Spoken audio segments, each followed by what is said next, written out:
দীপ শোনেনি, তার শুনতে হবেও না। চিনে সে তরুকে, মেয়েটা মোটেই ততটা উচ্ছৃঙ্খল নয় যতটা দেখায়। এসএসসি পরীক্ষা দেয়া একটা মেয়ে ছোট নয়, এটাও সে জানে। মেয়েরা স্কুল পেরোনোর আগে যথেষ্ট ম্যাচিউর হয়। তরুও হয়েছে, সে বাড়িতে একা একটা মেয়ে। বাবা চাচাদের যাতে মনে না হয় তরু বড় হয়েছে। বাড়ি নির্জীব হয়েছে বাড়ির মানুষগুলোর সাথে, তাই আজও বাচ্চামো অভিনয় তার।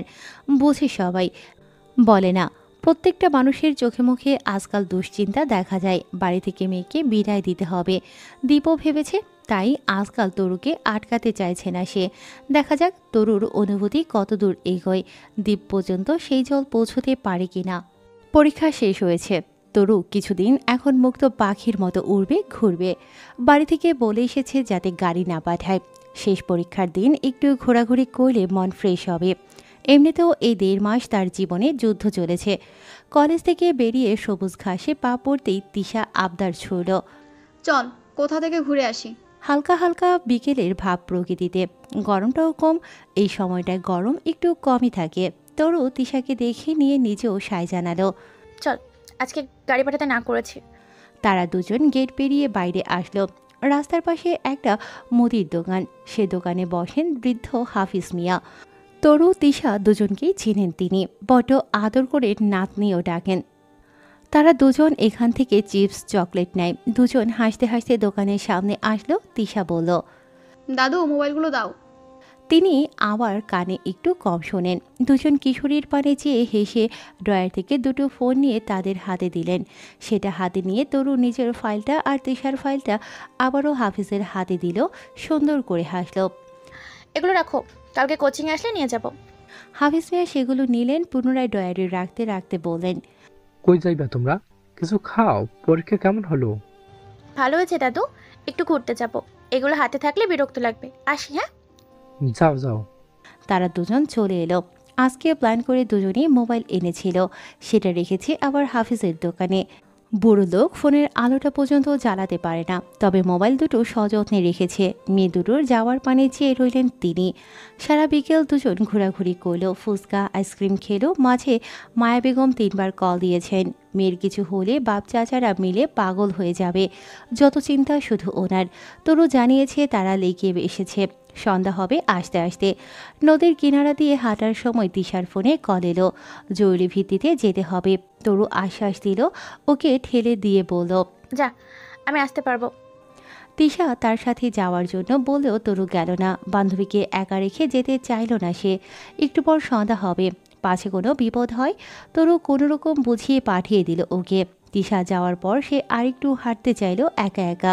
কত মানুষ এখানে। দু চোখ ভরে সে বিকেলে শেষ ভাগটা অনুভব করল। আজকে হঠাৎ করে সবকিছু হালকা লাগছে। পরীক্ষাগুলো ভালো হয়েছে। রাজ্যের ক্লান্তি যেন হঠাৎ করেই উবে গেল।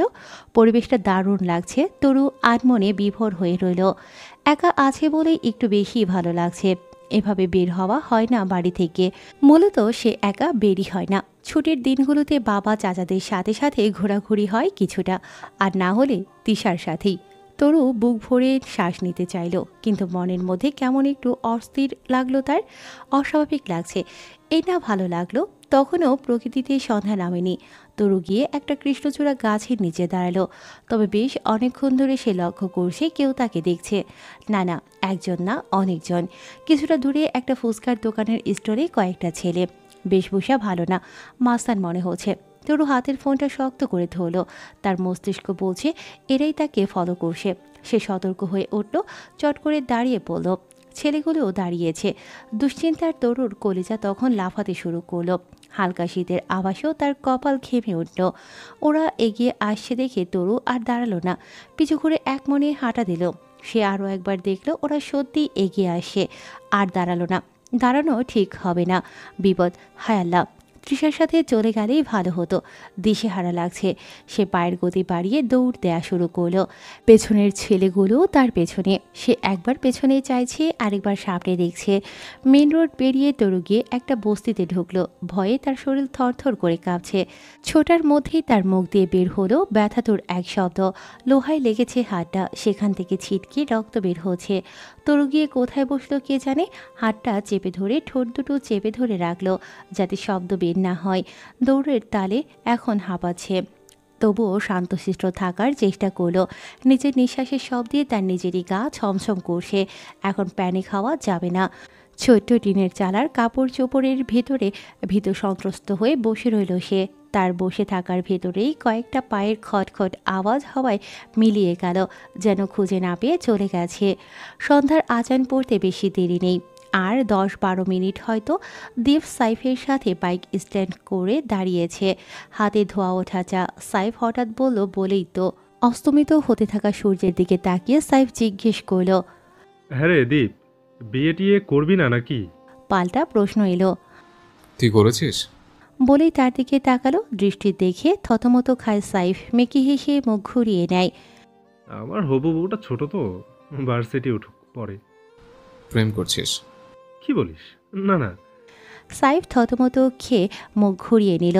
তার কথার মাঝে দীপের ফোন বাজলো। সে পকেট থেকে ফোন বের করে দেখল একবার। নাম্বারটা চেনা তার। মেয়েটার ভাবভঙ্গিমা দীপ বেশ বুঝেছে। লাইন না দিয়ে একবার সরাসরি দেখা করে না বলতে হবে। সে ফোন কানে তুলল। জি। নাফিজা অপ্রস্তুত হলো। কি বলা উচিত, কেন কল দিল কে জানে। দীপ তার উত্তরের আশাতেও রইল না, একইভাবে বলল, আমি আপনার সাথে দেখা করতে চাই, সময় হবে? নাফিজা মনে মনে উৎফুল্ল হয়ে উঠল, হেসে বলল, আচ্ছা আসুন। অ্যাড্রেস দীপ ফোনেই দিয়ে দিল। কোথায় আসতে হবে, আজকে একটু ফ্রি আছে। সে বাইকে চাপল। সাইফ তখন বোকার মতো দাঁড়িয়ে দীপের হাব ভাব দেখে বলল, কোথাও যাবি? হ্যাঁ একটু, তুই বাড়ি যা।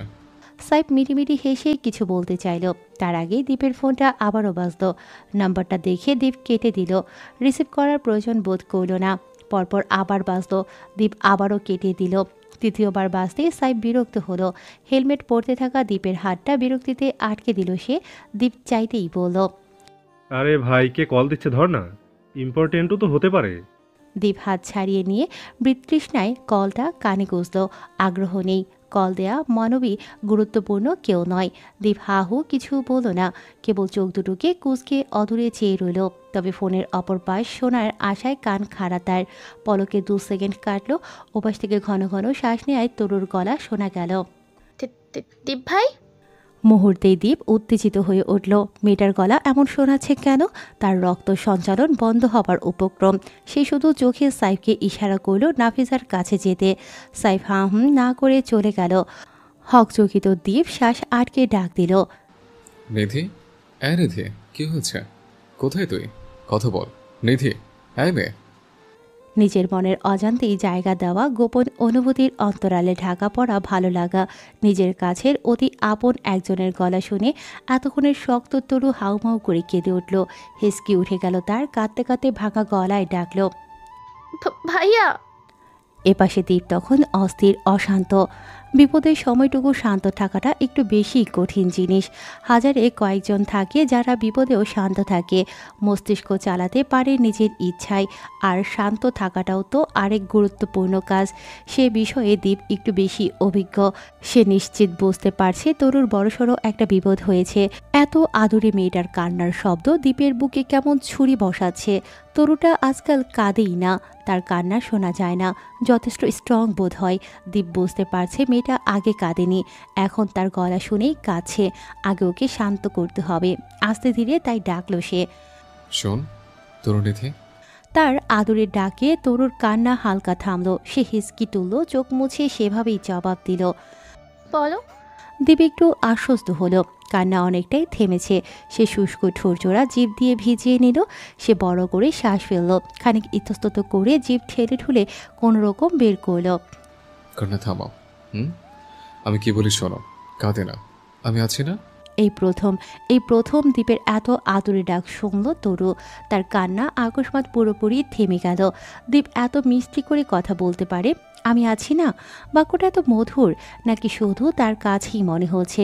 এভাবে তো ব্যথা পেলে বাবা চাচাও বলে। এ কেমন অনুভূতি! হৃদয়টা শীতল হয়ে গেল না খানিক। সে বুকে হাত চাপল। তরু যখন বুঝলো ওই ছেলেগুলো চলে গেছে, তখন সে একটু শান্ত হয়েছিল। কি করা উচিত, কি করবে ভেবে যখন সে দিশেহারা, তখন ফোনের কথা মনে পড়ল।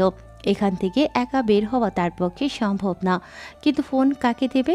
তখন বাবা বড় বাবাকে কল দিলে কুরুক্ষেত্র বাঁধাবে, বাড়িতে কল দিলে তার মা কাঁদতে কাঁদতে অজ্ঞান হয়ে যাবেন।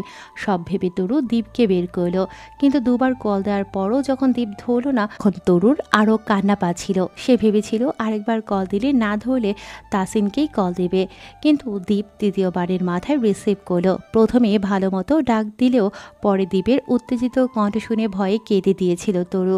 সে স্বাভাবিক করলো কণ্ঠস্বর। আমি নিয়ে যাও ভাইয়া। কোথায় তুই? তরু নিজের সাথে ঘটে যাওয়া সব বলল, কিন্তু এখন কোথায় আছে সেটা সে জানে না। দীপ ঠান্ডা গলায় বলল, অনলাইন আয়, যেখানে আছিস সেখানে থাক, আমি আসছি।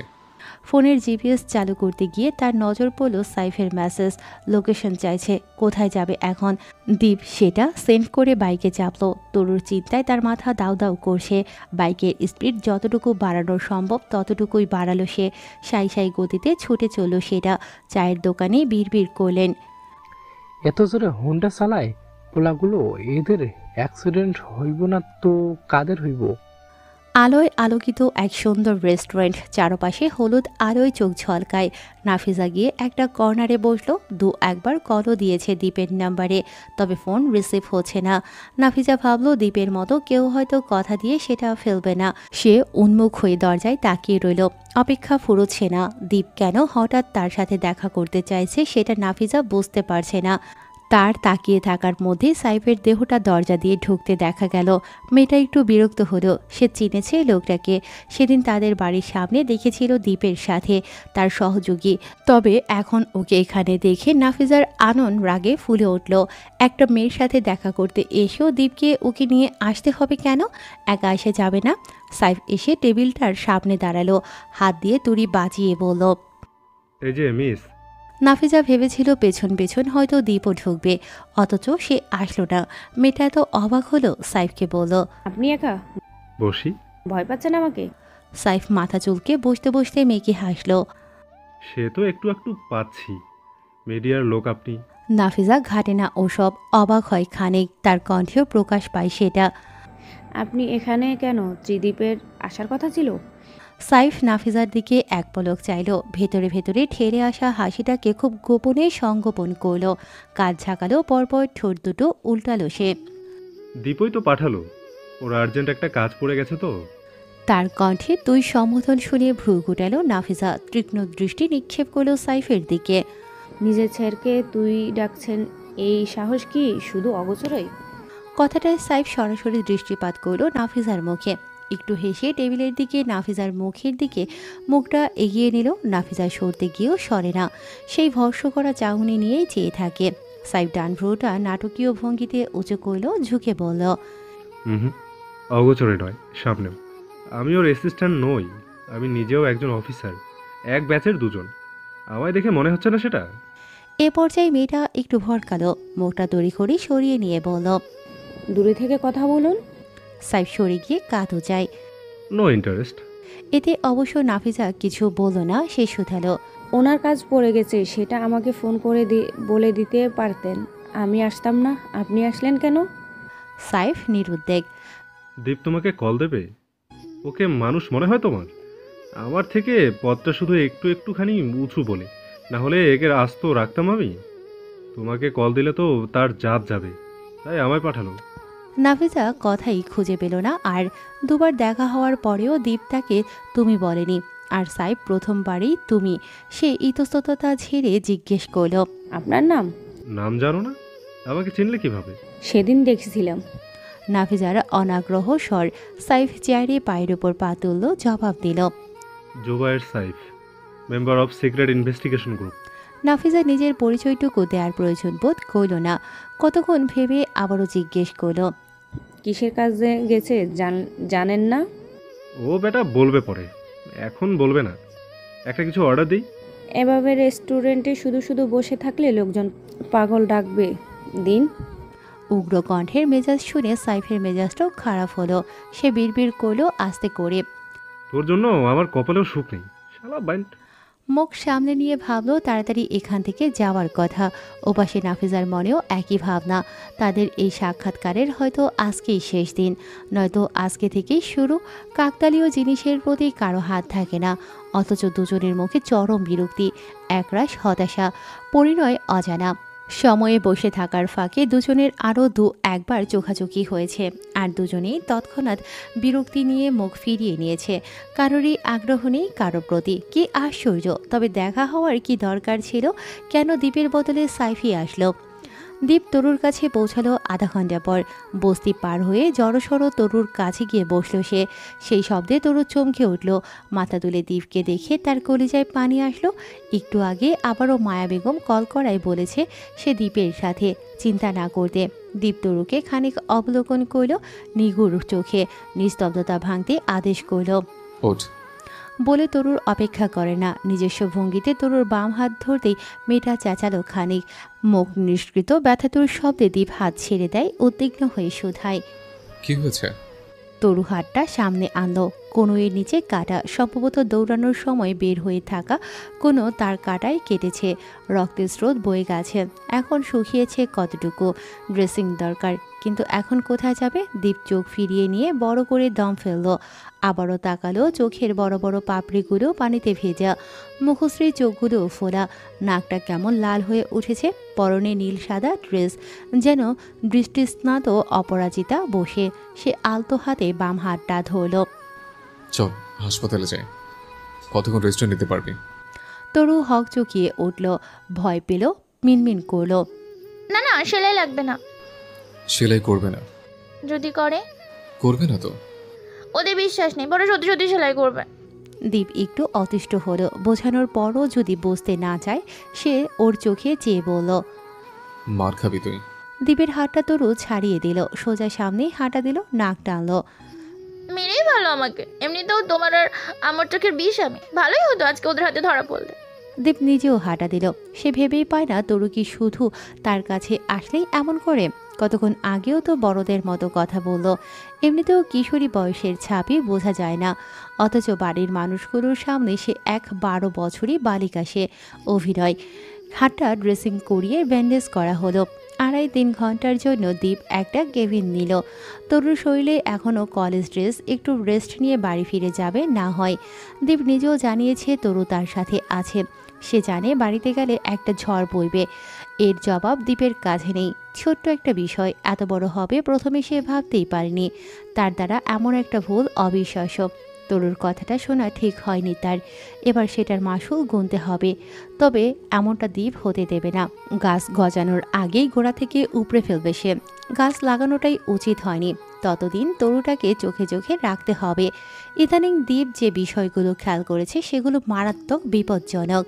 এই আগুন থেকে যথাসম্ভব দূরে থাকার প্রচেষ্টা তার। মোম কখন গলে যায় সেই সময় তার জানা নেই। এসব অনুভবের ক্ষেত্রে সে বড্ড কাঁচা। তার সক্ষতা শুধু রক্ত খুন খারাপির সাথে। অনিশ্চিত জীবন তার, আজ আছে কাল নাও থাকতে পারে। কোনোদিন কোথায় গিয়ে রাতের আধারে জীবন পাখি তার সঙ্গ ছাড়ল তা অজানা তার। তরুটা বোঝে না, বুঝতে চাইছে না। আর এসব বিষয়ে কথা বলতে গেলেও দেখা যাবে দীপ অস্বস্তিতে হাবুডুবু খাবে। হাঁটুর বয়সী এক মেয়ে সেদিন তার কাছে এসে বলল স্যারের প্রেমে পড়েছে, সিনিয়রের প্রেমে পড়েছে। আর এখন তরুর চোখে ভালো লাগা নেই, যা আছে তা ভালো লাগার চেয়েও ঊর্ধ্বে। আর এটারই ভয় দীপের। তখন সন্ধ্যা 7:30 হবে হয়তো। প্রকৃতিতে হলুদ আভা আর নেই। দীপ সকল ভাবনা মাথা থেকে ঝেড়ে ফেলল। এক প্রকার এড়িয়ে গেল সব কিছু। এত কিছু ভাবলে কেমন একটা হাঁসফাঁস লাগে তার। তবে এড়িয়ে যেতে চাইলে কি সেটা সম্ভব? মনের উপর জোর খাটানো সম্ভব? দীপের মনটা তো রোবট। ফুল ফুটবে কবু সেখানে। কে ফোটাবে সেই ফুল? কে হবে তার মন বাগানের একান্ত মালিনী? তরুটা ঘুমিয়ে পড়েছে। বাড়ি থেকে 1000টা কল আসার কথা থাকলেও সে কল দিয়ে জানানোর পর আর কেউ ফোন দেয়নি। দীপ আস্তে ধীরে গিয়ে তরুর শিওরে বসল। গভীর দৃষ্টিতে তাকালো তরুর আদলটায়। ছোটখাটো মুখটা কত মায়াবী। দু চোখে চেয়ে থাকলে রাজ্যের মায়া হুটুপুটি খায়। ঘন লম্বা পাপড়ি জোড়া, চিকন দুটো ভ্রু। যখন তার ভ্রু দুটি গুটিয়ে দীপের দিকে তাকায়, দীপ আনমনেই হেসে ফেলে। সে মুখে দৃষ্টি রেখে দীপ কল্পনায় ডুবল। দুজনের বয়স প্রায় 11-12 বছরের ব্যবধান। তখন বাড়িতে মেয়ে নেই। মায়ার প্রেগন্যান্সির কথা শুনে প্রত্যেকের বাসনা এবার একটা মেয়ে হবে। তাদের সকলের মনোবাসনাই পূরণ হয়েছে। জন্মের পর থেকে আজ পর্যন্ত কখনো একটা ধমক খেয়েছে কিনা কে জানে। এত ভালোবাসা মায়ার তরু আরও বেশি আহ্লাদী হয়ে উঠল, তবে সেটুকু শুধু পরিবারের সামনে। এই মায়ার ভিড়ে দ্বীপের নামটাও অনায়াসে চলে আসে। বড় ভাই হিসেবে একটা মাত্র ছোট বোন, আবদারগুলো ফেলা যায় না। একটা ধমক দেয়া গেলেও গায়ে হাত তোলার সাহস হয় না, মন চায় না। থাকুক না এমন একজন যে তার কাছে বায়না করবে, অযথাই পেছন পেছন ঘুরবে। বাড়িতে এখন দোয়েল আছে, আগে ছিল না। দ্বীপ ছোট তরুকে নিয়ে একাই পার্কে ঘুরতো, এখানে সেখানে নিয়ে যেত। একবার তাসিনের সাথে ঝগড়া হলো ছোট তরুর নাম নিয়ে। দ্বীপ পুরো নাম ডাকবে। তাসিন যখন হেসে বলল ছোট করে ডাক বোকা, তখন তরু দোয়েলের মতো বোঝে কিছু তখনও। দ্বীপকে বলেছিল, দ্বীপ ভাইয়া আমাকে তুমি লিড ডাকবে, ঠিক আছে? দ্বীপের সাথে সবাই কত হেসেছিল। তার ধমক জারি রাখতে দ্বীপ নিধি ডাকত মাঝে মাঝেই। কখনো যদি ভুলে তরু বলেও ফেলতো, তরু হাত উঁচিয়ে শাসাতো তাকে। এলামে ডাকবে না, লিদি বলো, লিদি। ডাকতে ডাকতে অভ্যাস হয়েছে। দ্বীপের মুখটায় হাসি আসলো না। সবাই যেখানে তরু বলে সেখানে একা নিধি ডাকতে আজকাল তার অস্বস্তি হয় খুব, কিন্তু অভ্যাস পরিবর্তন করা যায় না। মুখ দিয়ে তরু আসলেও অস্বস্তি হয়। নিজের হাতটা আলগোছে তরুর মাথা ছুঁয়ে দিল দ্বীপের। পরপর শক্ত হলো তার চিবুক, চোয়াল দপদপ করে জ্বলল মাথার প্রত্যেকটা শিরা উপশিরা। চোখগুলো লাল হলো। যে মেয়ের শরীরে বাড়ির একটা মানুষ টোকাও দেয় না, তার হাতে কাটা দাগ। দ্বীপ ছাড়বে একটা কেউ? সম্ভব এটা? শুধুমাত্র একটা আবদার মেটাতে। যে মেয়েকে নিয়ে সে রাতের আধারে জামালপুর গেল, সেই মেয়ের উপরে ওদের কি ক্ষোভ, সেটা সে না জেনে শান্ত হবে না। একটা হাত মাথায় রেখেই অপর হাতে ফোন কানে তুলল সে। বাম হাতটা তরুর মাথার সিঁড়িতে আপনা আপনি জ্বলছে। যাওয়ার সময় হলো। খায়নি তারা তেমন কিছুই। মেয়েটার গলবিল অবধি তিক্ত। সাইফকে সহ্য করার দায় হয়ে পড়েছে তার কাছে। শুধুমাত্র ইমেজ ঠিক রাখতে এখনও ভালো আচরণ তার। কল বাজলো। মেয়েটার নিজের ব্যাগে হাত দিতে গেলে সাইফের নজরে পড়ে। সে কল তুলেছে। ছেলেটা শুধায়, বল। কোথায় আছিস? যেখানে পাঠিয়েছিস। কি দরকার? হাসপাতালে আয়। সাইফ উত্তেজিত হয়ে উঠল। নাফিজা লক্ষ্য করছে সেসব। তার ভ্রু দুটো কুঁচকেছে খানিক। কেন, কি দরকার? তোর কিছু হয়েছে দীপ? দ্বীপের নাম শুনেই মেয়েটা ততস্থ হলো। সতর্ক হয়ে ফের বসলো চেয়ারে। সাইফ কল কেটেছে। নাফিজা চিন্তিত হয়ে শোধায়, কি হয়েছে? তার আজলাটায় নজর ঘুরিয়ে সে বলল, একটু হসপিটালে যেতে হবে, দীপ বলল। কিছু হয়েছে ওনার? থেমে সে আবারও বলল, আমাকেও নিয়ে চলুন প্লিজ। সাইফ অবাক হয়ে বলল, তুমি গিয়ে কি করবে? কিছু না প্লিজ। আচ্ছা আচ্ছা চলো, প্লিজ প্লিজ, করতে হবে না। পরে বিড়বিড় করল। দীপ কিছু না বললেই হলো। বাইরে এসে বিপাকে পড়ল দুজন। সাইফ বাইকে এসেছে। নাফিজা এখন রিস্কা নিলেও সেটা বাইকের সাথে সাথে চলতে পারবে না। সাইফ অস্বস্তি রাখল না, সহজ স্বাভাবিক গলা তার। আমার সাথেই উঠে পড়ো। মেয়েটা আলগোছে উঠে বসে। একটু ছোঁয়াও যাতে না লাগে তাতে তার চেষ্টা অমোঘ। বাইকটা সাইফ আস্তে ধীরেই চালালো। পুরোটা রাস্তা তারা নিশ্চুপ রইল। 55 মিনিটের মাথায় তারা এসে পৌঁছেছে। কল দিয়ে সাইফ জিজ্ঞেস করলো, কোথায় যাচ্ছিস? বলতে বলতে সে হেঁটে চলল। তার ছাপ ফেলা পায়ের পদক্ষেপ দেখে সে পথে নাফিজাও হাঁটা দিল। শব্দ আর চেঁচামেচিতে সাইফের বলা কথা তার কর্ণে পৌঁছতে পারছে না। দরজাটা খুলতেই নজরে এলো তরুর শুয়ে থাকা দেহটা। পেছনে থেকে নাফিজা উকি দিল। সাইফ তড়িঘড়ি ডেকে উঠল। তরু? পরপর তাকালো দ্বীপের দিকে। কিভাবে কি কিরে? তার মৃদু চিৎকারে তরু ছুটে আসা ঘুমটা পুরোপুরি ছুটল। দ্বীপ হাত সরিয়েছে। নাফিজা ঢুকেই গিয়ে তরুর অপর পাশে বসলো। তরু যার পরনায় অবাক। এই মেয়ে সাইফ ভাইয়ের সাথে কি করে, সে প্রশ্নটা মনে আনতেই নাফিজার কাছে আসলো, মাথা ছুঁয়ে বলল, কি হয়েছে তোমার? আদুরে এক কণ্ঠস্বর, সাথে উৎকণ্ঠা ভরপুর। তরুর ভালো লাগলো। সে স্পষ্ট দেখতে পাচ্ছে সাইফের উদ্বিগ্ন মুখখানা। চিন্তিত দেখাচ্ছে। তার মেয়েরই মন সতর্ক হলো। বন্ধুর বোনের ব্যথায় কোনো ছেলের মুখে এই কষ্টের ছাপ বেমানান। তরু বোধ হয় টের পেল কিছু।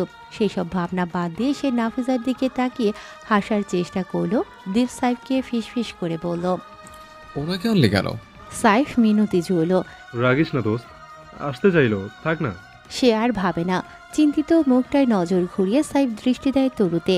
তার রুহু কেঁপে উঠেছিল, এখনও লাফাচ্ছে। মেয়েটা হেসে হেসে কথা বলছে নাফিজার সাথে, অথচ রক্তক্ষরণ স্পষ্ট টের পাচ্ছে সে। হৃদয়ে এই অনুভূতির দোলাচল আজকাল ভালো লাগে না। তরুর মুখের ভাইয়া ডাক তার জীবনের সব থেকে বিষাক্ত ডাক। সে দ্বীপের চেহারায় চোখ বোলায়, জিজ্ঞেস করে, কি ভাবছিস? দীপ কেমনভাবে যেন তাকালো। সে দৃষ্টিতে সেকেন্ড পলক ফেলে সাইফ আরও উত্তেজিত হয়। কিছুটা রাগ গিয়ে বর্তায় নাফিজার উপরে।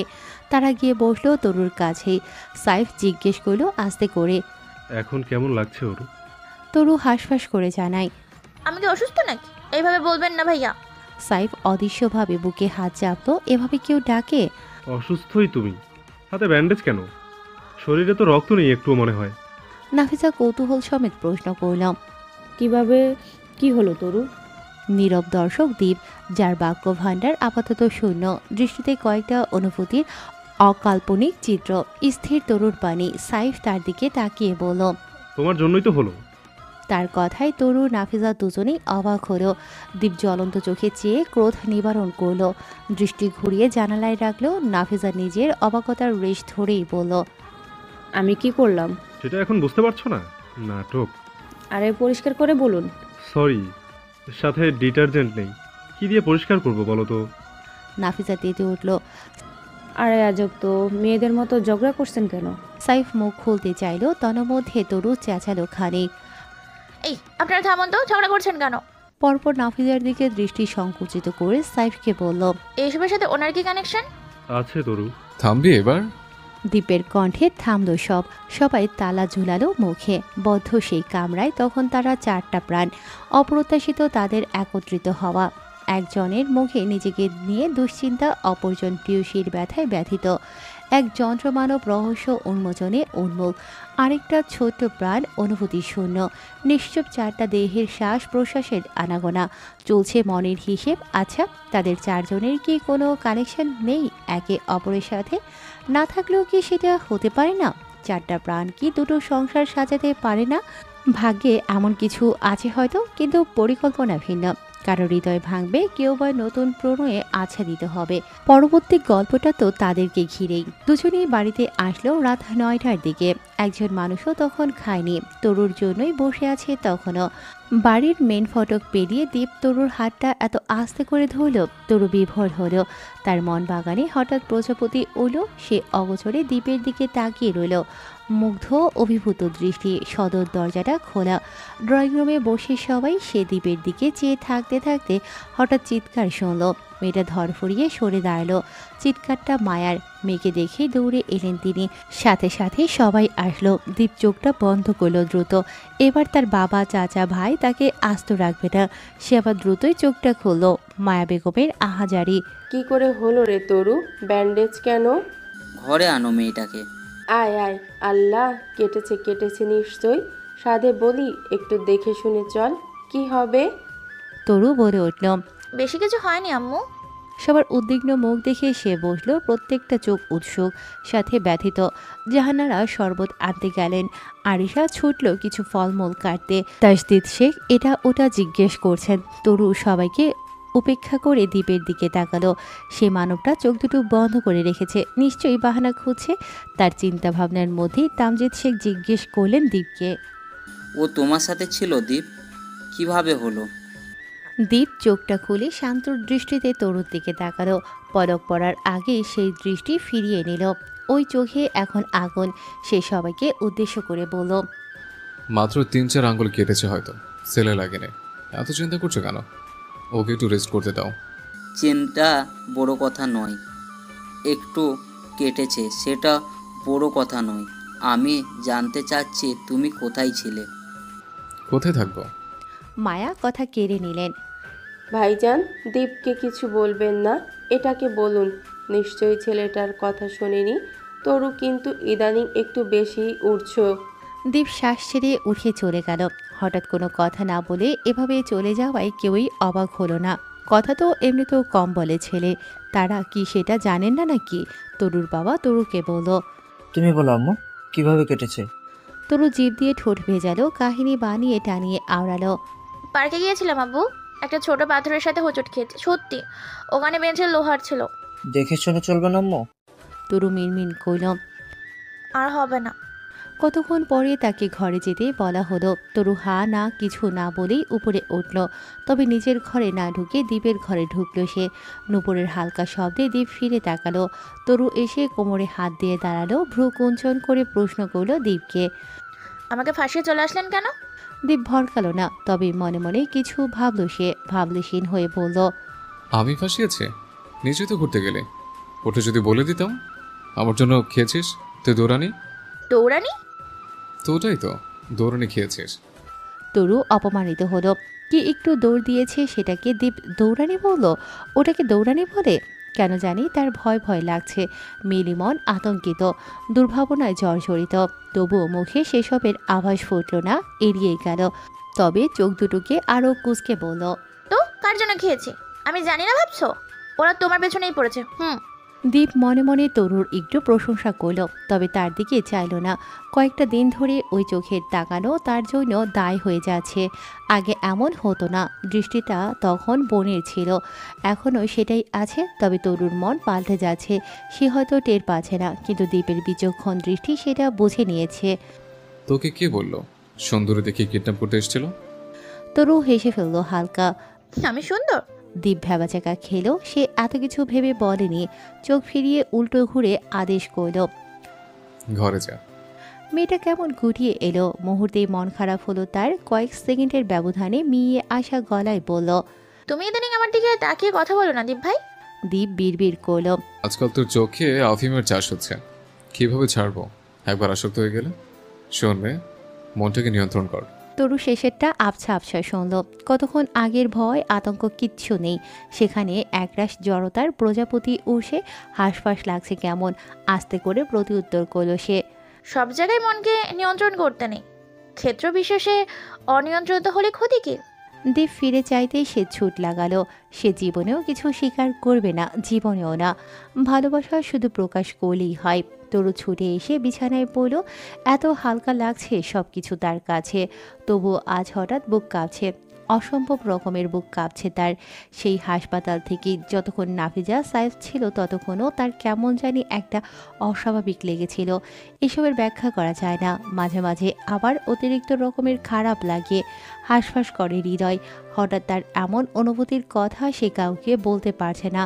যাক, আর একটা দিন একবার নিজেকে নিজে প্রশ্ন করে নিশ্চিন্ত হোক, পরে বাকিটা ভাবা যাবে। তবে হঠাৎ আজকের এই ঘটনার কারণটাই তো সে ধরতে পারছে না। দীপ কেন তাকে সাথে রাখতে চায় না এবার বুঝলো সে। কিন্তু কেসটা দীপ হ্যান্ডেল করেছে এই কথা তো কেউ বলেনি। কেউ জানলো কি করে? আশাদের ঘটনার পরেই এমন হলো, নাকি এটা সম্পূর্ণ নতুন কিছু? সেদিন দীপ রাতে কোথায় গিয়েছিল? আর জামালপুর যাওয়ার রাতে কাকেই বা এভাবে ধমক দিচ্ছিল সে? তরু আচমকা উঠে বসল। নাফিজা? হ্যাঁ, নাফিজাই তো সেদিন দীপের নামটা নিয়েছিল। অন্য কোনো রিপোর্টারের মুখে সে শোনেনি। সাইফ এর জন্যই বলেছিল নাফিজাকে যে নাফিজার সব দোষ। তার মানে সবগুলোর যোগসূত্র এক, কিংবা আরও গভীর। তরুর পুরো মাথা ঘুরে উঠল। সমাধান কি এত কিছুর? সে মায়াকে উদ্দেশ্য করে হাঁক ছুঁল, আমু ভাত দাও, ঘরে খাবো, মাথা ঘুরছে বলে ওয়াশরুমে ঢুকলো। কালকে থেকে আবার প্রাইভেট কোচিং শুরু করতে হবে, কলেজ নেই, তাই সকালের দিকেই যেতে হবে। সে গুনগুন করে কান ধরল, তোমায় বাড়ির রঙে মেলায় দেখেছিলাম, বায়োস্কোপের নেশা আমায় ছাড়ে না। হঠাৎ সুর থামিয়ে মুচকি হাসল সে। মনে বসন্ত এসে গেছে, রং এসেছে প্রজাপতির, ভিন্ন তারা, নতুন তারা। তরুর মন গহীনে অগোছালো অনুভূতি তারা, অপ্রকাশিত অনুভব, না বলা কবিতা, বোবা ভাষা, চোখের ইশারা, আরও কত কিছু। ভালোবাসার কত রং, কত ছন্দ। হালকা একটা শব্দ। দোয়েলের মনে হচ্ছে, নাকি অন্য পাখি? আচ্ছা, ওটা কোকিলের নয় তো? কিন্তু কোকিল তো বসন্তের সময় ডাকে। নাকি কারো মনে বসন্ত লাগলেও কোকিল এমন সুমধুর সুরে গান গায়? সেই পাখি কি করে জানলো আমাদের তরুণীধির মনের সংবাদ? যেই অভাবনীয় সংবাদটা তরু নিজেও বুঝতে পারছে না, বুঝতে চাইছে না, চেষ্টা করছে না। তবে কি তরুর মনের বসন্তের কথা প্রস্ফুটিত হয়েছে? আকাশে, বাতাসে, মাটিতে, প্রকৃতিতে ধরনে জেনেছে তার মনের খবর, তার ভালোবাসার খবর। খোলা জানালাটা দিয়ে সরু আলোয় ফালি প্রবেশ করছে। সেই দিকে মুখ দিয়ে বিছানায় বালিশে মাথা রাখা তরুর উপর হয়ে শুয়েছে সে। কতক্ষণ হলেও ঘুম ভেঙেছে। কি এক ওষুধ ডক্টর দিয়েছে, রাতে খেয়েই এখন অনেকটাই ভালো হাতটা। 10:30 নাগাদ বের হতে হবে, 11টার দিকে কোচিং। অপলক কতক্ষণ দৃষ্টি রেখে তরু উঠে বসলো। কালকে দৌড়ানোর সময় একটা নূপুর খুলে গেছে, রাতে আরিশাই দেখলো। তরু অপর নূপুরটা সযত্নে আলমারিতে রেখেছে। তার একটা পরিকল্পনা হলো সে একটা চিঠি লিখবে তায়েফ খানকে, একটা নূপুর পাঠিয়ে বলবে আরেক জোড়া নূপুর কিনে দিতে।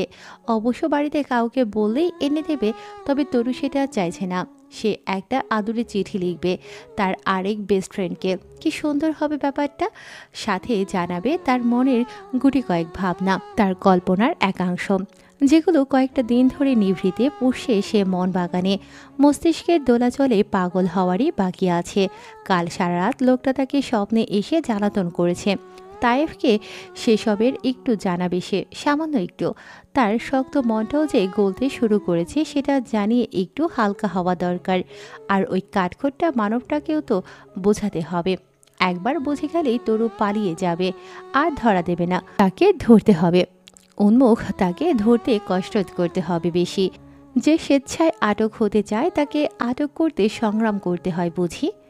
দীপের বাইকটা হঠাৎ খারাপ হয়ে গেল। সে বাড়ির দারোয়ান মুর্শেদকে দিয়ে ওটা গ্যারেজে পাঠিয়ে উপরে উঠল। মাথা খারাপ লাগছে, এত সব চিন্তা ভাবনা সে রাতেই করেছে। পরিকল্পনাটা দারুণ করেছে বিপরীত পক্ষ, কিন্তু মাঝখানে তরুটা ফাঁসল। মেয়েটাকে কয়েকটা দিন চোখে চোখে রাখতে হবে। সে সুনিপুণ গভীর মনোযোগ রাখল রাস্তায়। তখন গেট দিয়ে বের হলো তরু। দ্বীপের কপালে ভাঁজ পড়ল কয়েকটা। কোথায় যাবে তরু?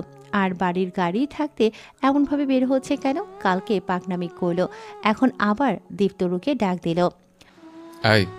সে আবছা সন্দেহ পাত্তা দিল না। দীপ আবার ডাকলো, নিধি। তরু এ পর্যায়ে সন্ধিহান হয়ে পিছু ফিরে উপরে তাকায়। দীপের বাইক নেই দেখে ভেবেছিল দীপ বাড়ি নেই। বারান্দা ধরে দীপকে চোখ কুঁচকে দাঁড়িয়ে থাকতে দেখে তরু আনমনে মিষ্টি করে হাসল। তার ঠোঁট দুটো অজান্তেই প্রসারিত হলো। দীপ সেটা দেখে চোখ সরায়। অদূরে তাকিয়ে ফোঁস করে শ্বাস ত্যাগ করে তরুকে প্রশ্ন করে, কোথায় যাচ্ছিস? কোচিং আছে। দীপ বাকিটুকু শোনে না। তরুর দিকে তাকিয়ে বারান্দার রেলিংয়ে হাত রেখে গমগমে গলায় বলল, আসছে, দাঁড়া। 2 মিনিটের মাথায় সে বের হলো। গায়ের খয়েরি রঙা টি শার্ট পাল্টে শার্ট পরে এসেছে। সেটার হাতা গোটাতে গোটাতে তরুর কাছে এসে বলল, গাড়িতে আয়। দীপ সেদিকে পা বাড়াতেই পেছন থেকে তরু আটকালো তাকে। গাড়ি নেই ভাইয়া, আব্বু বড়াবু নিয়ে গেছেন। কদম থামিয়ে দীপ মুখোমুখি হলো তরুর। কিছু ভাবলো দাঁড়িয়ে। সেকেন্ডেই পেরিয়ে হেঁটে এসে তার নরম হাতটা নিজের খসখসে হাতের মুঠোয় চেপে ধরল। তরুর পৃথিবী দুলে উঠল। কাল রাত থেকেই এমন বেশি হচ্ছে, আগে হতো না।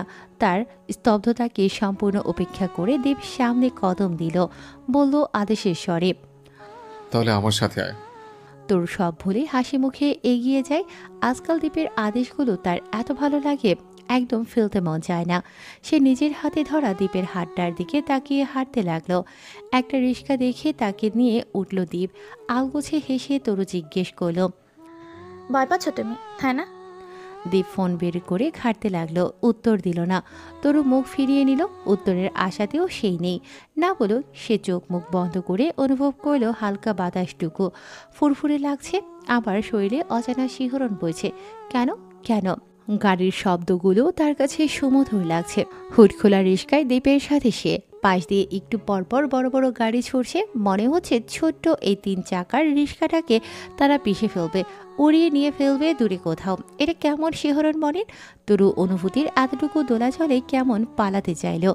লোকে বলে প্রেম করার চাইতেও প্রেমে পড়ার মুহূর্তটা অসম্ভব সুন্দর। না হলে এতটুকু রিস্কা জার্নি এত সুমধুর হয়? তরু মনে মনে ঘোষণা করল। নিঃসন্দেহে এই ব্যস্ততম ঢাকা শহরে প্রিয় মানুষের সাথে হুডি খোলা রিকশায় এক ছোট্ট পথ চলা যে কোনো ঘোরাঘুরির চাইতে 1000 গুণ সুন্দর, অসম্ভব সুন্দর। রিক্সা থেকে নেমে দীপ কথা বলল না। এক পাশ দিয়ে দীপ আর অপর পাশ দিয়ে তরু নেমেছে। পেছনের পকেট থেকে টাকা বের করে দীপ যতটুকু সময় ভাড়া মেটালো, তরু বেহায়ার মতো চেয়ে রইল। পরপর চলে গেল। কয়েক কদম গিয়ে আস্তে করে পিছু ফিরল সে। অমনি কলিজা হাতে চলে আসলো তার। দীপ তখনও দাঁড়িয়ে। তার দিকে ভ্রু উঁচু করে চেয়ে আছে। চোখে চোখ পড়তেই সে বুকে থুথু দিয়ে মুখ ফেরালো। সাদা শার্টের সাথে কালো প্যান্টে দীপ, চুল বরাবরের ন্যায় অগোছালো অবিন্যস্ত। চিরুনি চলে না কখনোই দীপের চুলে। তার ঘরে আজ পর্যন্ত কেউ চিরুনি পায়নি। চুল ঠিক করার ক্ষেত্রে তার হাত আছে। দুটো হাত সে নিজের চোখ সমান চুলগুলোকে ঠিক করতেই ব্যবহার করে। দুটো হাত উপরে তুলল, বাহুর মাসলগুলো কেমন ফুলে ফেপে ওঠে। তরু সেসবে কখনোই মনোযোগ দেয়নি। হঠাৎ আজকে তার আগের দৃশ্যগুলো মনে আসে। এ পর্যায়ে সে হাসল। আজকাল তার হাসিও পাচ্ছে। অদ্ভুত, বড় অদ্ভুত। শাফাকাত মির্জা, কবির তালুকদারের প্রতিনিধি। আশাদের খুনের সাথে জড়িত না থাকলেও জড়িত আছেন আইরিন তালুকদারের সাথে। দুজন মিলেই নেমেছেন কবির তালুকদারকে নিঃস্ব করতে। এর মধ্যে আইরিনের ধরা পড়া তার মাথায় আগুন জ্বালিয়েছে। সেদিন নাফিজা ক্যামেরার সামনে দীপের নাম নিয়েছিল। টিভিতে সেই কথা শুনে তার কানে লাগিয়েছে তার চেলারা।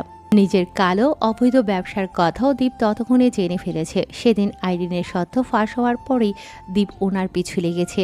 ছেলেটা প্রচুর চতুর, চাইলেই এখানে ওনার নাম নিতে পারত। তবে সেসব কিছু করেনি। দীপের মতলব সুগভীর। আশাদের কেস স্টাডি করতে গিয়ে সামনে এসেছে মির্জার কাণ্ড কারখানা। দেশের কয়েক জায়গায় ড্রাগের পুরনো আস্তানা তার। ছেলেটা সেদিন দিনাজপুর অবধি পৌঁছে গেল। অবশ্য ওনার কয়েকটা ছেলে আঘাত করার চেষ্টাও করেছে, হয়তো সফল হয়নি। খোঁজখবর নিয়ে বের হলো তরু। কয়েক জায়গায় ঘোরাঘুরির সময় তাকে দীপের বাইকে দেখা গিয়েছে। তার দুর্বলতা ভেবে উনি চেয়েছিলেন এই মেয়েকেই ধরে বেঁধে ভয়টয় দেখিয়ে দেবে। কিন্তু এখন ওনার মাথা দাউ দাউ করে চলছে। এতটুকু কাজ পর্যন্ত পারল না ভেড়াগুলো। টাকা দিয়ে কি পুষছে এসব তিনি? শীঘ্রই এর একটা পথ খুঁজতে হবে। শীঘ্রই। বসে থাকা চেয়ার থেকে উঠে ওটাতেই লাথি দিয়ে ফেলে গমগম করে কক্ষ ছাড়লেন তিনি।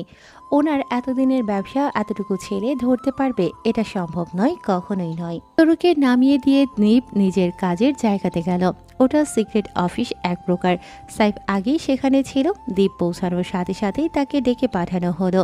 ডেকেছেন রাশেদুল আজম, দীপেরও সিনিয়র। শুধু কি তাই, তাদের অফিসার তিনি। নিজের ডেস্কেই বসে আছেন ভদ্রলোক। দীপ গিয়ে নক করল দরজায়। May I come in sir? ভেতর থেকে গম্ভীর আওয়াজ ভাসল। ইয়েস দীপ। দীপ ভেতরে ঢুকলো।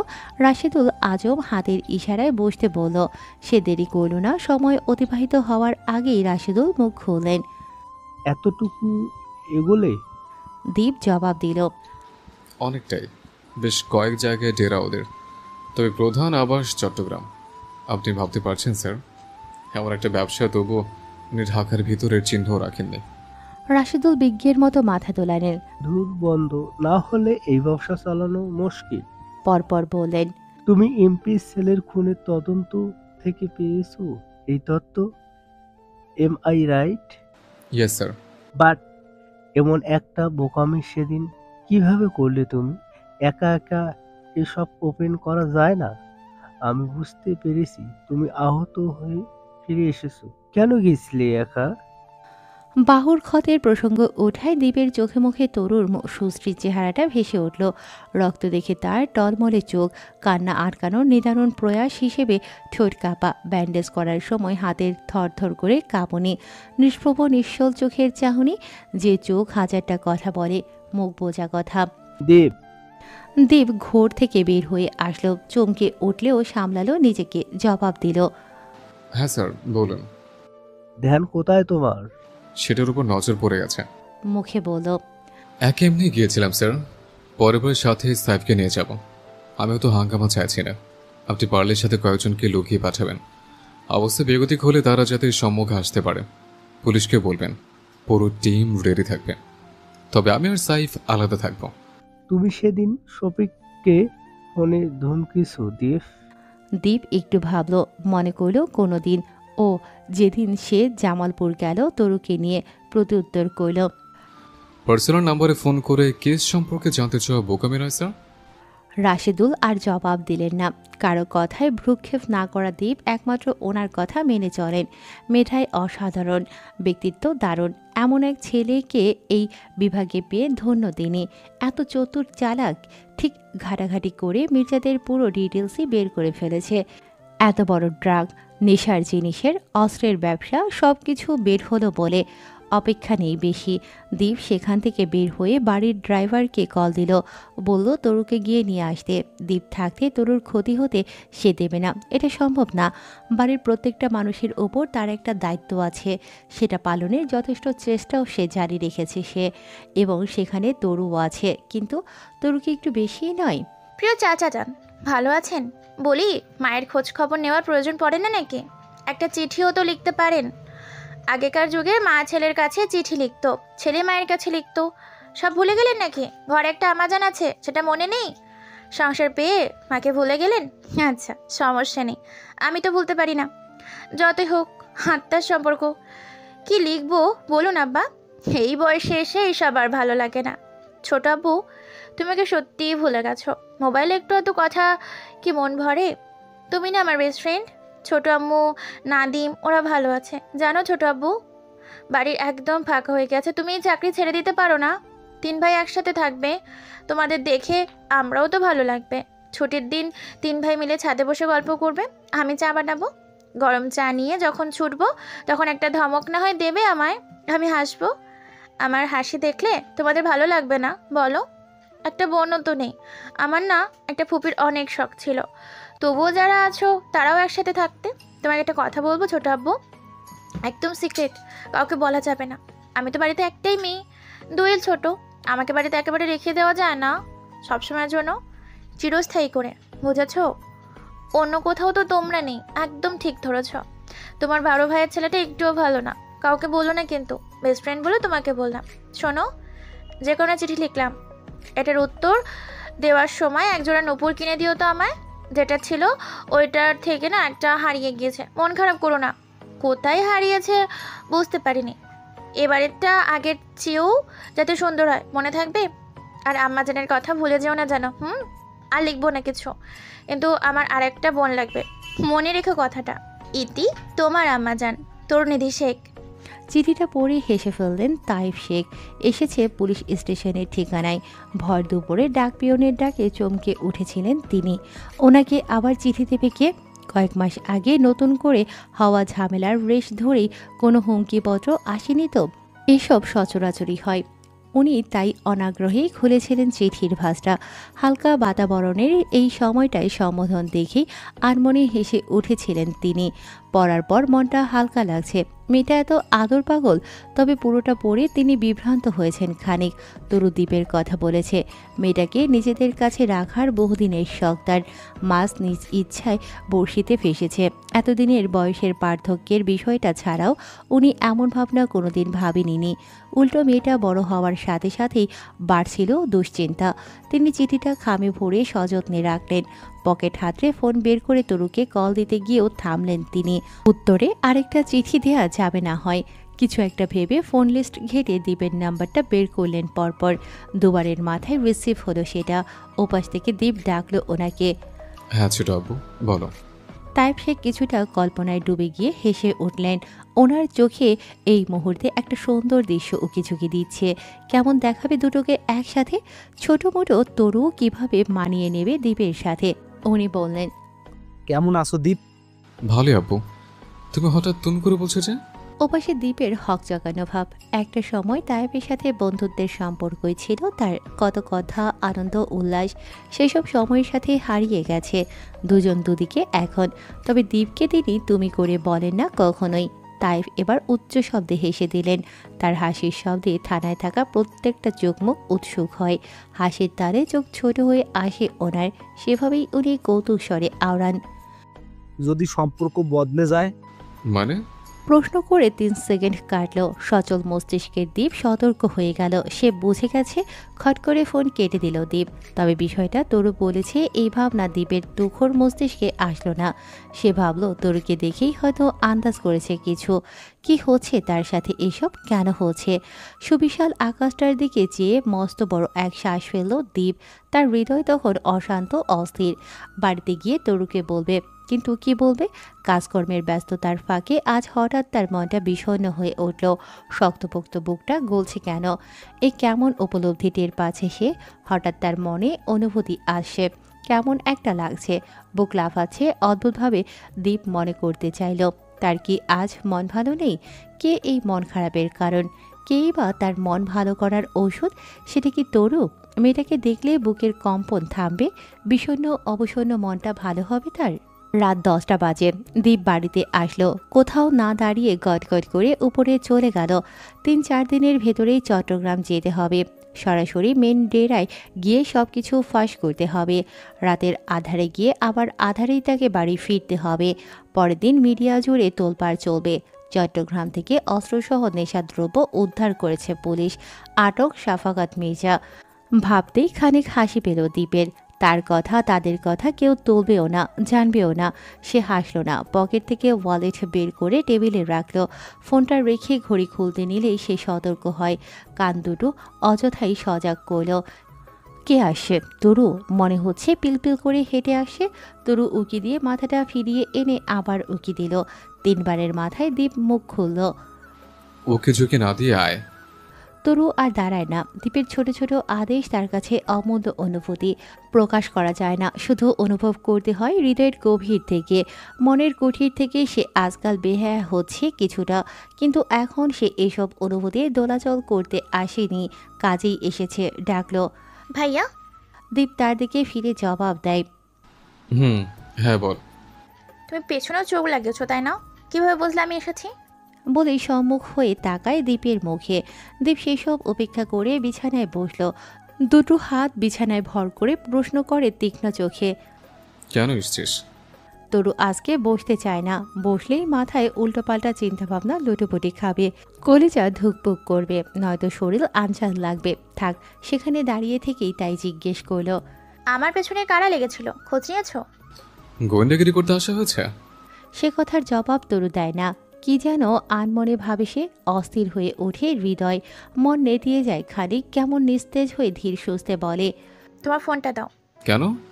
তরু নাছোড়বান্ধার মতো সে প্রশ্ন আবারও উপেক্ষা করে টেবিল থেকে ফোনটা হাতে নেয়। জানে দেব কিছু বলবে না। দেব ভাবছে ছোট আব্বুকে হয়তো কল করবে। সে উঠে ওয়াশরুমে ঢুকলো। তরু ফোন নিয়ে খোঁজাখুঁজি করে কল দিল। রিসিভ হতে ওপাশ থেকে সাইফের গলা শোনা গেল, কি রে বাল, মাত্র না বাসায় গেলেই, আবার কি দরকার? তরু জিভে কামড় বসালো। আরও কিছু বলার আগেই তাড়াহুড়ো করে বলল, ভাইয়া আমি তরু। ওপাশ থেকে নীরব সব। হয়তো থমকে গেছে খানিক পর বলল, ও হ্যাঁ তরু, বলো। হাফ ছাড়লো সে, কোনো প্রকার দ্বিধা জড়তা ছাড়াই বলে বসল, আমার সাথে কালকে একটু দেখা করতে পারবেন? ধুকপুক ধুকপুক সাইফ স্পষ্ট নিজের হৃদস্পন্দনের শব্দ শুনতে পাচ্ছে। তার কেমন অস্থির লাগছে। তরু তার সাথে দেখা করতে চাইবে কেন? বুঝে ফেলেনি তো সাইফের অনুভূতি। সে বিস্ময় চুপ রইল। তরু তাগাদা দিল।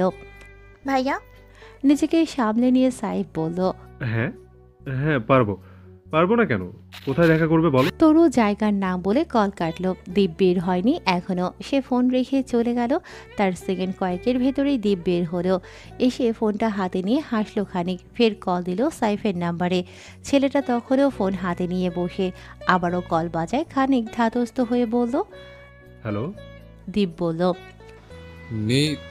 দুটো নাম বলতেই তার ঠোঁটে আটকালো। গলা ঝেড়ে কাশলো সে। ও কি বলেছে? ছেলেটা হাফ ছাড়লো, বিরক্ত হলো একটু। ও কে? ও তরু। কি আর বলবে, দেখা করতে চাইছে। সাইফ ভাবলো দীপ তাকে কারণ জিজ্ঞেস করবে। সে ভাবছে এটা জিজ্ঞেস করলে সে কি উত্তর দেবে। তরু তো তাকেও বলেনি। অথচ দীপ বলল, যা জানতে চাইবে বলে দিবি। কি জানতে চাইবে তোর বোন? সাইফের গলায় কিছুটা অবাকতার রেশ। দীপ কল কেটে দিল। বলল মনে মনে, সে তো গেলেই বুঝবি। ফের ফোনটা বিছানায় ছুঁড়ে মাথা ঝাড়তে ব্যস্ত হলো সে। মেয়েটা বোধহয় একটু বেশি বড় হয়ে গেছে। এমনভাবে পিছু লেগেছে, মনে হচ্ছে চাকরিটা তারও হয়ে গেছে। কি অদ্ভুত।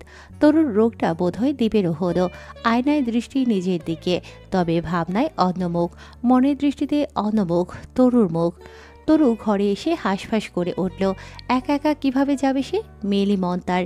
একটা ছেলের সাথে একা দেখা করতে যাওয়া ঠিক হবে না। কেমন একটা আনচান লাগছে। তিশাকে বলা যাবে না, ও এসবে কিছুই জানে না। এমন একজনকে লাগবে যে সব জানে। জানলে সমস্যা নেই, কিন্তু কে সে? কাকে নিয়ে যাবে তরু? সে ছুটে গিয়ে ওয়াশরুমে ঢুকে মুখ ধুয়ে আসলো। হলদের টাওয়ালটা দিয়ে মুখ মুছতে মুছতে গিয়ে দাঁড়ালো আয়নার সামনে। চেয়ে থেকে হঠাৎ সুপ্রতিভ হলো সে। মনে পড়েছে নাফিজা। হ্যাঁ, নাফিজা ওকে নিয়ে গেলে সমস্যা নেই। সেদিন তো সাইফ বলল নাফিজার দোষ। মেয়েটাও হয়তো মুখিয়ে আছে নিজের দোষ জানতে, কিন্তু নাম্বার তরুর কাছে নাফিজার নাম্বার নেই, আছে দীপের ফোনে। এখন গেলে একটা ধমক তার জন্য অবশ্যই বরাদ্দ। তবুও সে সাহস করে পুনরায় দীপের রুমে যাওয়ার জন্য পা বাড়ালো। দরজার সামনে গিয়ে প্রথমে উকি দিল তরু। অমনি মেয়েটার দৃষ্টি আটকে গেল। দীপ উল্টো ঘুরে টি শার্ট পরছে। তার ফর্সা পৃষ্ঠদেশের এক একটা খাস দেখে তরু শুকনো ঢোক গেল। গলা ফ্যাসফ্যাসে হয়ে উঠল, পেশিগুলো এত ফুলো ফুলো। তরুর মনের ভাবনা যেদিন থেকে বদলেছে সেদিন থেকে সে বেহায়া হয়ে যাচ্ছে অনেকটাই। সে বুক ফুলিয়ে শ্বাস ছেড়ে উল্টো ঘুরে গেল। এসব অবশ্যই ভালো না, সব শয়তানের প্ররোচনা। সে চোখ বন্ধ করে নিল। ঠিক সেই সময় দীপের গলা শোনা গেল। আবার কেন এসছিস? কর্ণগহুরের শব্দটুকু পৌঁছতেই তরু হক চকিয়ে রুমে ঢুকলো। দীপ টি শার্ট পরে ফেলেছে। সে বলল, নাফিস আপুর নাম্বারটা দাও তো। কি দরকার? তরু ভেঙচি কেটে বলল, মেয়েদের মধ্যে অনেক কথা থাকে, তোমাকে কেন বলবো?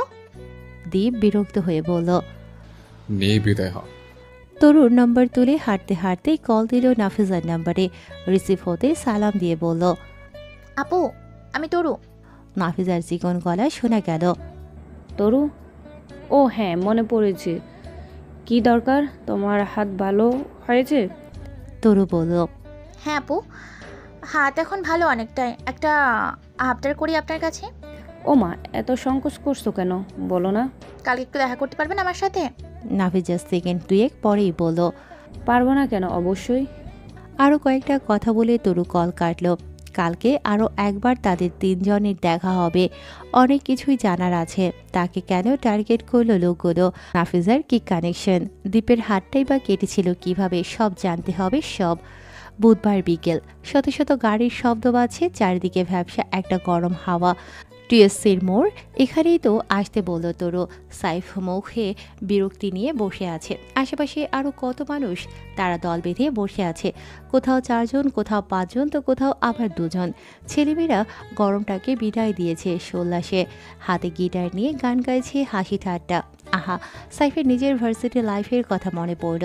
বিরক্তি কমে গেল। কি সুন্দর দিন ছিল সেগুলো। দীপ একটু কম কথা বলতো, তবে মিশত সবার সাথেই। এভাবেই আড্ডা দিত তারাও। সাইফ গিটার বাজিয়ে গান গাইতো, সে নাচতেও জানতো তখন। সবার হাততালি। নিজের কল্পনাতে বিভোর সাইফ তখন। শিক্ষা জীবনের স্মৃতিগুলো এত সুমধুর হয়। কতদিন ধরে একজন আরেকজনের সাথে দেখা হয় না, কথা হয় না। সেসব কেবল দীর্ঘশ্বাস, বড় দীর্ঘশ্বাস। চাইলেও সেখানে ফেরা যায় না।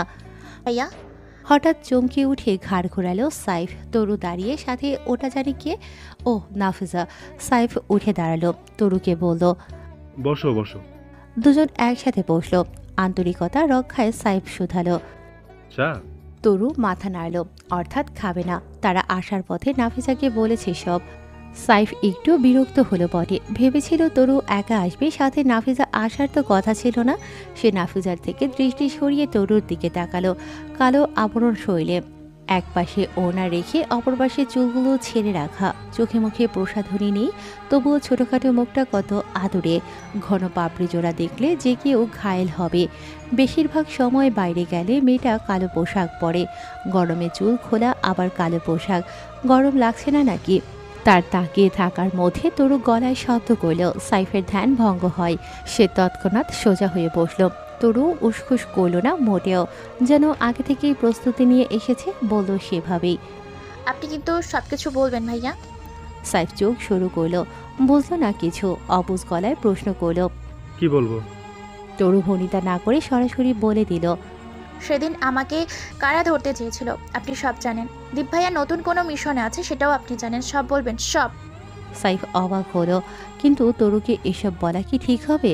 পরক্ষণে কাল রাতে দ্বীপের বলা কথা মনে পড়ল। যা জিজ্ঞেস করবে সব বলে দিতে বলেছে, কিন্তু নাফিজার সাথে। সাইফ তো আঁকা করল না সেসব। বলল, কয়েকদিন আগে আসাদের কেস স্টাডির সময় নির্যাদের কথা শুনেছিলে তুমি?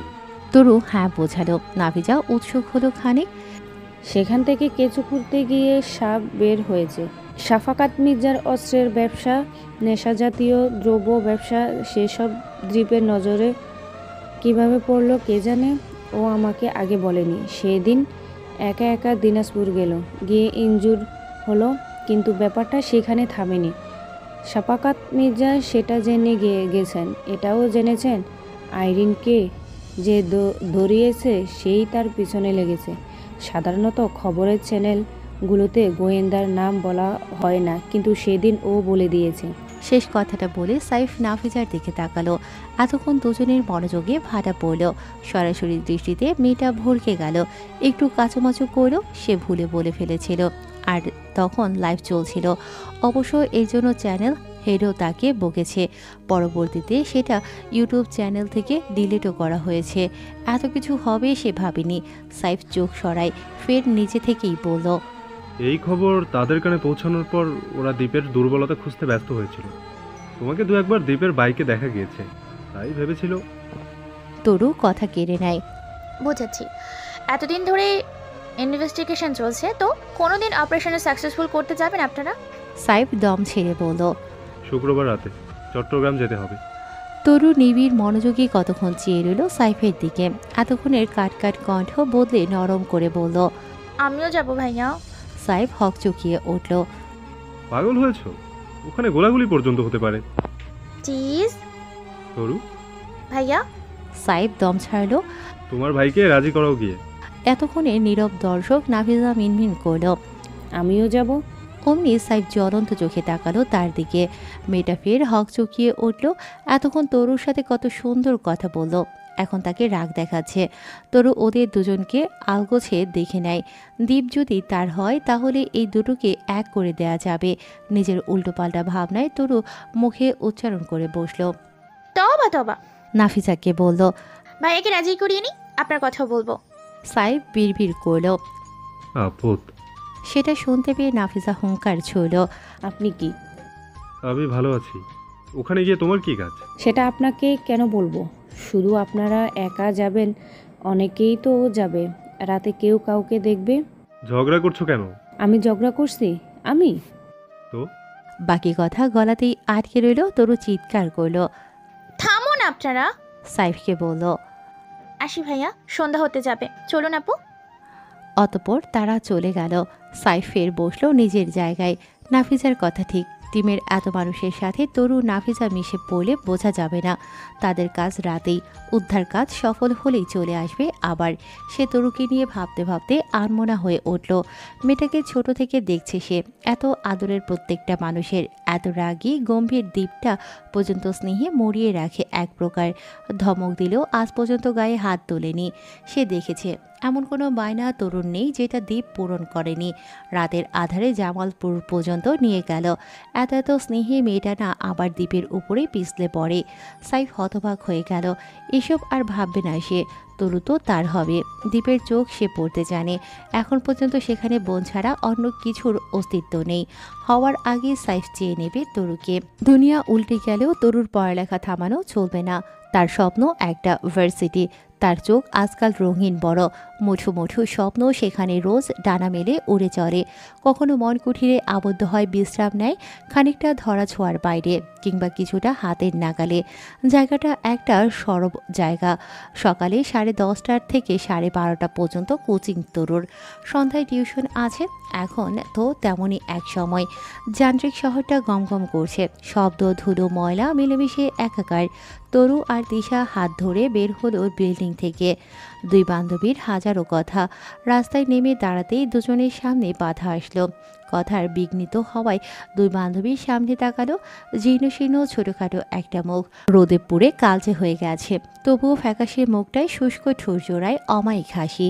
হাতে এক গোছা টকটকে লাল গোলাপ। মেয়েটার চুল উস্কো খুস্কো। তরু হেসে সে মাথায় হাত বোলায়। বাচ্চা কণ্ঠে মেয়েটা জিজ্ঞেস করলো, আপনারা ফুল নেবেন?